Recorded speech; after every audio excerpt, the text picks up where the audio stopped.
आदरणीय करणी सेना प्रभारी श्री सुमित सिंह जी तोमर, आदरणीय युवा कवि श्री प्रियम जी आर्य, दोनों को मैं सादर नमस्कार करता हूं।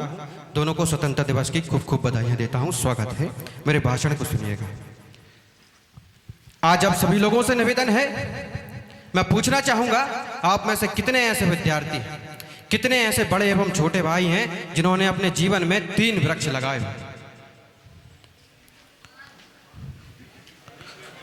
मुश्किल से 8 से 10 विद्यार्थी मुझे दिख रहे हैं। और सभी क्या कर रहे हैं? क्या आप 25-25 साल के युवा, आपको इतना समय नहीं मिला आप 3 वृक्ष लगा पाए? घर पे तुलसी का पौधे लगाने की बात नहीं कर रहा हूं, तुलसी का पौधा सभी बहनें लगाती हैं। अर्थात कहने का तात्पर्य यह है कि आप पर्यावरण का देखभाल करें, पर्यावरण को दूषित ना करें। मैं अपने भाषण को आगे बढ़ाऊंगा। आज भारतीय समाज में हम देखते हैं कि हमारे बीच कई ऐसे ब्रिलियंट माइंडेड पीपल होते हैं, कई ऐसे ब्रिलियंट माइंडेड पर्सन्स होते हैं जिनके पास क्रिएटिव आइडियाज होते हैं, इनोवेशन करने का उनमें जोर होता है, किंतु एक प्रॉपर फंड ना होने की वजह से उन्हें उस समय पर at that point of time अपनी आइडियाज पर एक अल्प विराम लगाना पड़ता है। आज मैं आप सभी लोगों से निवेदन करना चाहूँगा कि आज टेक्नोलॉजीज का ज़माना है। Chat GPT, artificial intelligence, AI, machine learning, ML और जेमिनी आदि के माध्यम से आप सभी लोग एक छोटे से फंड से किस प्रकार शुरुआत की जाती है यह सीख सकते हैं। आज मैं उदाहरण देना चाहूँगा आदरणीय जितेंद्र अग्रवाल जी का, जिन्होंने टाटा स्टील से अलग सोच करके स्टेनलेस बाजार को अपना स्टार्टअप बनाया है। आज मैं उदाहरण देना चाहूँगा विदिशा से उभर रहे कुछ नए सितारों का, आदरणीय देवांश सिंह जी सेंगर, आदरणीय भुवनेश सिंह जी सिकरवार, जिन्होंने सफाई को अपना स्टार्टअप बनाया।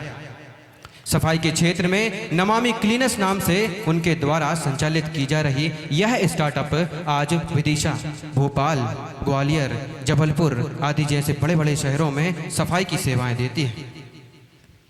और आप सभी लोगों को जानकर आश्चर्य होगा कि इनका यह स्टार्टअप नमामि क्लीनेस नाम से चल रहा यह स्टार्टअप आज प्रति माह 4 लाख तक की आय करता है। आप सभी लोगों से निवेदन है कि if you have the skill you must have the will. अगर आपके पास स्किल है, कोई कला है, तो आपको उसे निखारने की कला भी अवश्य आना चाहिए, अवश्य सीखना चाहिए।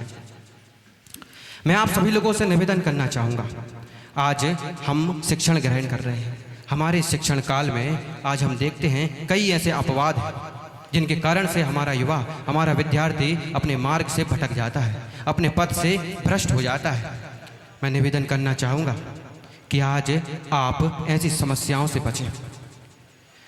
अरे कदली सीप भुजंग मुख, कदली सीप भुजंग मुख, स्वाति एक गुण 3, और जैसी संगत बैठिए तैसो ही फल दिए। अर्थात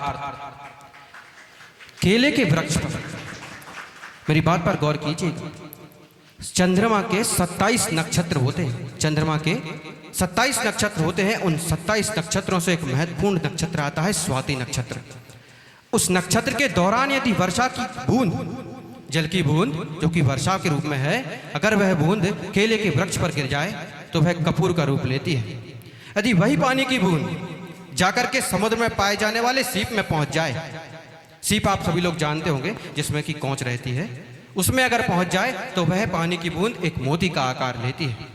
यदि वही पानी की बूंद स्वाति नक्षत्र के समय सर्प के मुख में जाकर के चली जाए तो वह विष बन जाती है। कहने का तात्पर्य यह है कि पानी की बूंद का कोई दोष नहीं है, किंतु अलग अलग स्थानों पर बैठने से, अलग अलग स्थानों पर जाने से उसका रूप अलग अलग हो जाता है। इसी प्रकार हमारा युवा है, हमारा युवा दूध पर पाए जाने वाली मलाई के समान है, जिसको मैं अगर चाहूँ दही बना लूँ, जिसको मैं अगर चाहूँ तो घी भी बना सकता हूँ। निवेदन यह है कि आप सभी लोग अपनी संगत का महत्वपूर्ण रूप से ध्यान रखें।